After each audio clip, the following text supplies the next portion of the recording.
What's required of you to move from service provider to leader, right? Which basically means managing people, empowering and inspiring others on your team. I think a lot of people, I'm including myself in this for sure, you just think like that's part of the job as being an owner.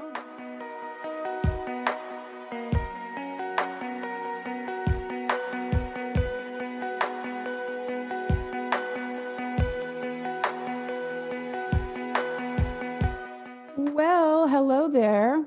Welcome to another episode of Female Empowered. I am your host, Krista Gurka. I am so happy that you are here. I'm trying my mic in a new location today. So let's see if that actually makes the volume or the audio any different. If you think so, shoot me a DM and let me know.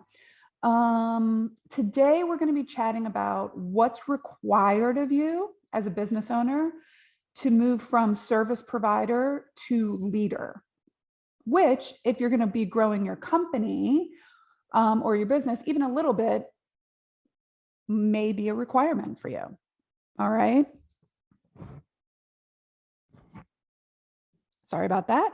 So basically, like I said, what we're going to be chatting about today is what's required of you to move from service provider to leader, right? Which basically means managing people, empowering and inspiring others on your team. I think a lot of people, I'm including myself in this for sure, you just think like that's part of the job as being an owner, but it's an entirely different skill set to manage people than it is to provide the service. I can teach a Pilates class or treat a patient pretty much with my eyes closed. It's like riding a bike for me. It's so ingrained in who I am and what I do and the way that I work that it comes second nature to me. Leading people is an entirely different set of skills.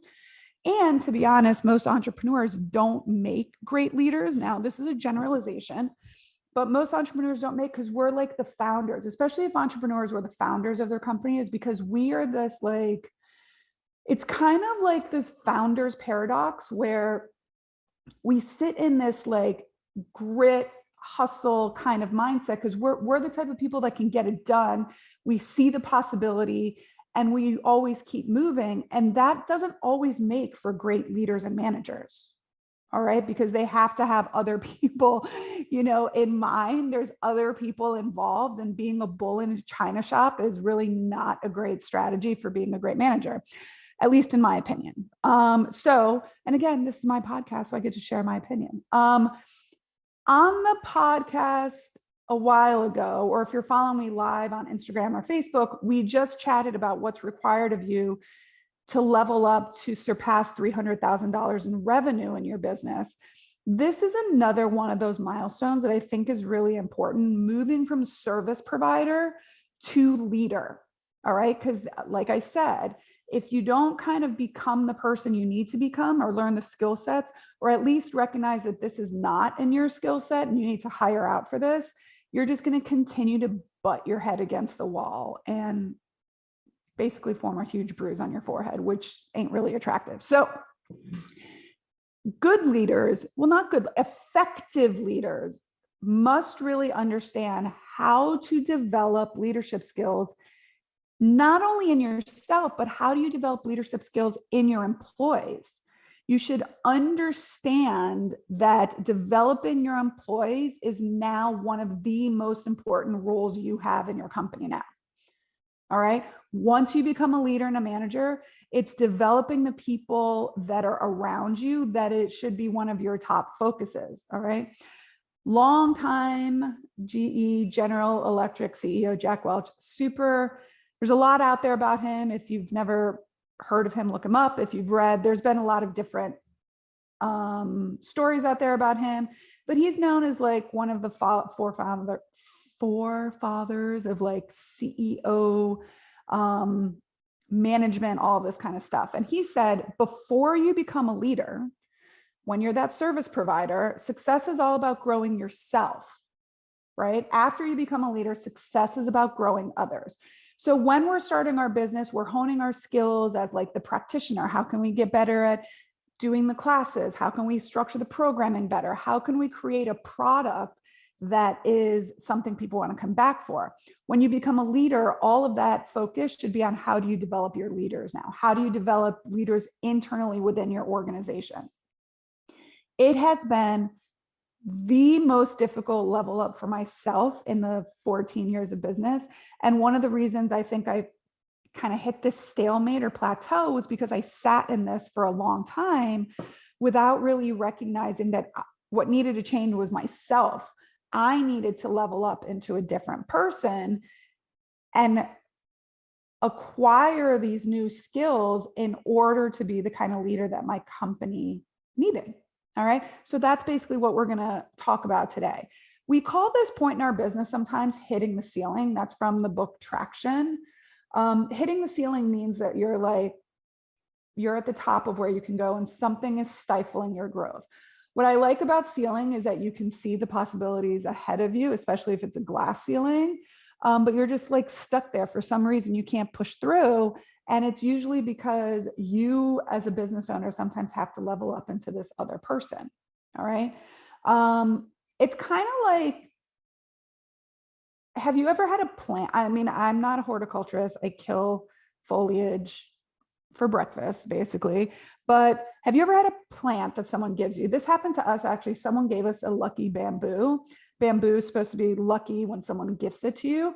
When they gifted it to me when I first opened Pilates in a Grove back in 2010, it was this tiny little bamboo, probably like 4 or 5 inches tall, and it sat on my desk. Well, little by little, the bamboo started to grow. I mean, if you've ever seen pictures of my studio, probably we eventually had to get rid of the bamboo, but it grew to, I have 12-foot ceilings. It grew to 12 feet. All right.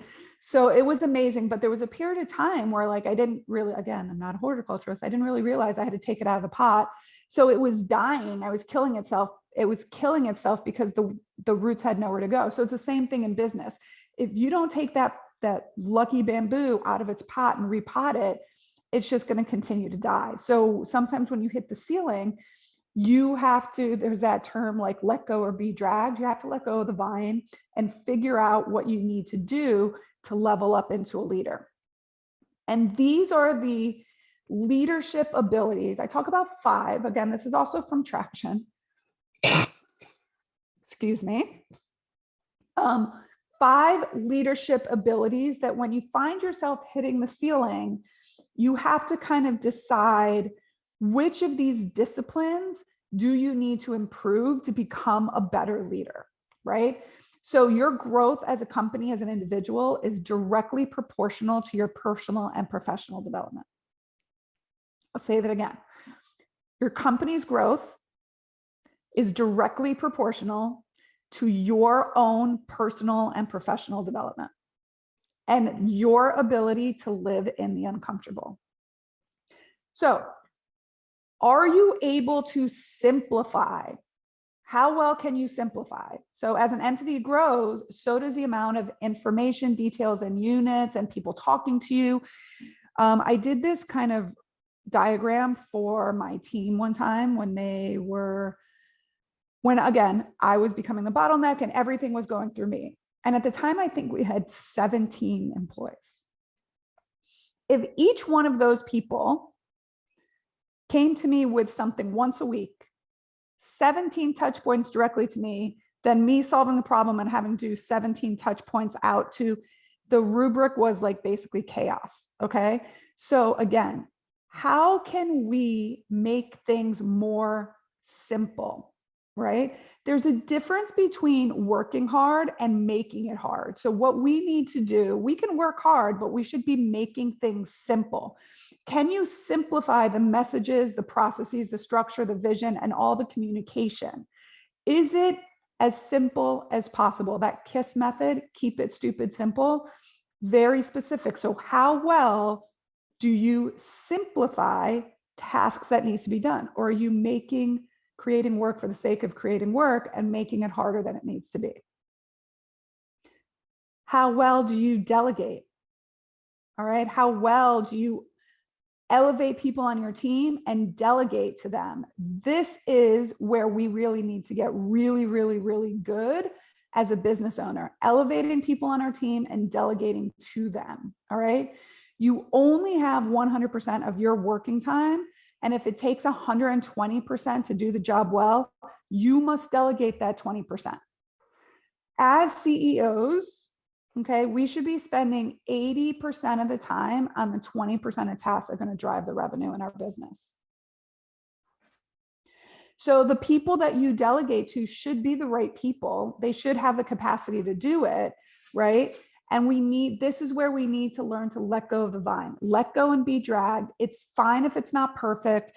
It's fine if they don't do it exactly like you, but you need to learn to delegate, okay? Your ability to predict. How well are you at predicting? This is short-term predicting and long-term predicting, okay? How can you make sure that your team follows your processes? Because just because you create processes, if no one is following them, then they're really not working. All right? Processes run your business, people run the processes. I hope that makes sense. All right? So, how well are you able to systematize? I'm sorry if you hear this ripping in the background, but that's my dog who decided to bring in a huge pomfret into the house, and now he's eating it. So how well are you able to systematize, right? Document the 20% that gets you 80% of the results and simplify those processes. And then lastly, what is your ability to structure? You must take a big step back, rise above the organization and see the big picture. You cannot be in the system while at the same time trying to understand the system. Does that make sense? You can't be in the system if at the same time you're trying to understand the system. So this means you got to get the right people on your team and you got to get them sitting in the right seats. Get the right people on your team, get the right people sitting in the right seats, doing the right tasks, being accountable for the right portion of the process. All right. So again, leveling up from service provider to leader. These 5 leadership abilities are what I usually look for. This is how I help other business owners decide and really hone in on their leadership skills. Are you able to simplify? Are you making it harder than it needs to be? A lot of times, yes. Okay. Are you able to elevate people on your team and delegate to them? Start slow. We talked about this, I believe, in a previous podcast or a previous live about how you can start delegating tasks. Your ability to predict the future, right? You need to be able to predict short-term and long-term. All right. So that you can prioritize initiatives that are going to really move the needle in your business. Your ability to systematize. You have to create processes specifically around the majority of things that run your business. Okay. Create systems and processes for 20% of the tasks that create 80% of the revenue in your business. And then test them and retest them and make sure people are following them. Because like I said, if you have these systems and processes, but people aren't doing it, then it doesn't make a difference. All right. Your ability to structure. You need to step back, take a 30,000 foot view, look at the company from all angles and decide how can you simplify more? What can you eliminate? What can you delete? What can you delegate? And finally, this is not one of the 5 things, but really look internally to you, to yourself, who you are as a person. What are your strengths? Are you more of an executor or are you more of a strategist? Are you more of a people person or are you more of a loner? Like, not all of us are meant to be good leaders, right? But if that's not you, that's fine. Hire for that role, hire for that strength. People have to have good communication skills, and beyond good communication skills, you have to have good listening skills. We have to listen more than we speak when we step into that role as leader. All right, people, that's all I got for you today. I will say, like with everything, stepping into the role of leader has been a huge, huge level up for me in my business. But I will tell you, the person I had to become to be a better leader for my team also allowed me to be a better person in general, learn to be less reactive, learn to listen more than I speak. And if anyone knows me personally, you know that's hard for me. I don't like the silence. I like to be a problem solver, so I'm always speaking. But listen more than you speak. Learn not to take things personally. It's not about you. It's not about me. All right. And create a culture that has high level of trust, because trust boosts innovation and efficiency and positivity and productivity. So, are you ready to step into role of leader and move out of the role of service provider? If you think this is something you're interested in learning how to do, I invite you to apply for the Inner Circle. Our Inner Circle registration, I'm not sure when the time of this recording is going to come out, but registration should be opening soon. We currently have registration open for our FitBiz Foundations program. But if you are a female business owner, thank you, Elias. I can't read. My phone's really far away from me, so I can't read that far away.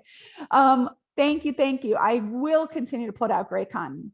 If you are a female business owner in boutique fitness or boutique wellness, physical therapy, massage therapy, and you are ready to grow your business to and through $350,000 in revenue while cutting your customer client-facing hours in half, I invite you to join or at least apply to our Inner Circle. We go over things like leveling up into a leader, how to systematize, how to create those processes for your business so you're not reinventing the wheel. If you're interested, DM me on Instagram at Krista Gurka, or you can go to our website, kristagurka.com, look at our Work With Me page and fill out an application there where it says our Inner Circle mentorship. All right, I'm not going to take up any more of your time. You can go visit the website. I encourage you to do so, kristagurka.com, or DM me over on Instagram or on Facebook. I'm at Facebook at Krista Gurka. And until next time, my friends, bye for now, y'all. Have a great one.